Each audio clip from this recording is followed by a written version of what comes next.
all fans of anime, gaming, and pop culture. Otakon is back for an unforgettable weekend of exciting panels, live entertainment, and some of the biggest cosplay events you'll ever see. Here with a sneak peek is Vice Convention Chair Simon Chambers. Simon, thanks for joining us. No problem. It's great to be here today. Absolutely. So for those who aren't acquainted with it, what is Otakon? Otakon is one of the largest Asian culture conventions in the United States of America. So we are focused on building appreciation of Asian culture primarily through pop culture. So looking at movies, television, animation, comic books, video games, all that sort of different aspects of culture, primarily focused on Japan and Korea, but also in other aspects of East Asia. And I am from Baltimore, and I grew up when Otakon was in Baltimore, and one of my favorite parts of the summer was going downtown and seeing all of the cosplay, people walking around. Can you talk about kind of the cosplay that happens at Otakon?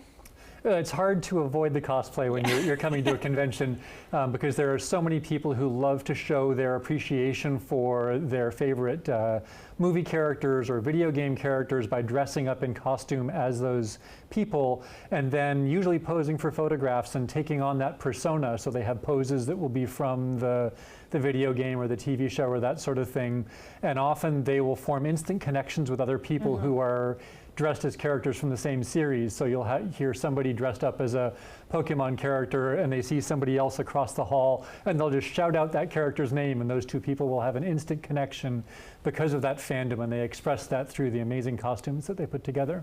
Yeah, it's so fun to see people, you know, meeting somebody for the first time and immediately connecting because of that. Yeah. So kind of on that note, what can people expect when they go to Otakon? I'm sure there's a ton to see. Oh, there is so much to do. I mean, you listed a few things in the introduction there, but we have concerts, we have J-pop and K-pop and other groups in for music. We have karaoke, we have idol performers, we have panels and workshops, we have guests who come from Japan and Korea, artists, directors, voice actors, so you can get autographs, you can go to panels and hear them talk about the work that they do. We have all kinds of cosplay events, so meetups for all kinds of people from the same show, or learn how to make different aspects of cosplay. We have a car show where you can come and see themed vehicles. We have, of course, our dealer's hall and artist's alley, so if you want to be buying merchandise or anime or manga themselves, you can get all those things in the dealer's room, or purchasing prints or other things made by artists who are selling aspects of fandom art that way. There are video rooms where you can watch anime or movies from Asia. There are just so many things going on, it's hard to list everything in one short interview. Makes total sense. Producer Kai is going to be there, and he was talking to us about how he needs to monitor his budget because there's so much awesome stuff to check out and to buy. So, you know, I mean, I know there's a lot in store. I would say, what's the #1 thing you're looking forward to? In terms of what I'm looking forward to, my background was in working in the programming department, so I'm always interested to see what's happening in the programming. And for me, the thing also that I'm very proud of is our idol space, which is a place for singers and dancers who are fans of that idol style of shows and music.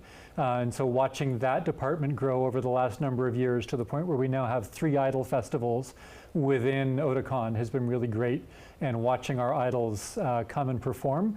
And particularly we have one festival called Now Presenting, which is specifically for people who've never been on stage before. So we're bringing up new idols to have their opportunity to have their moment in the spotlight. That is so cool. I wanted to ask, there's something called the Matsuri that's happening. Yes. Can you talk about that? And apparently it's something people should attend, definitely. Matsuri is absolutely something people should attend. A Matsuri is a street festival. Yeah. And so on Thursday afternoon and evening from 4 o'clock until 8 o'clock, we're holding our second Matsuri outdoors in DC. And it's free to the public, so anybody can come, and we have all kinds of activities going on there.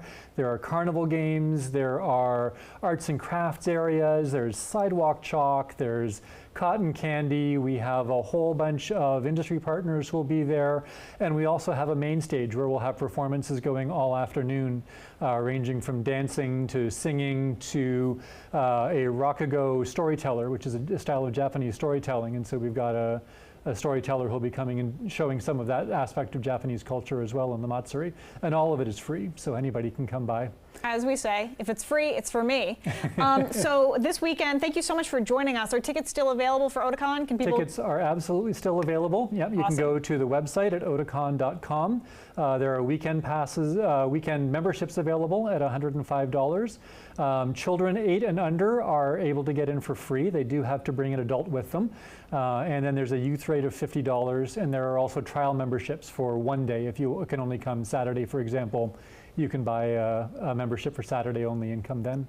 Fantastic. Well, we have the website on the screen right now. Thank you again for joining us today. Great. Thank you very much.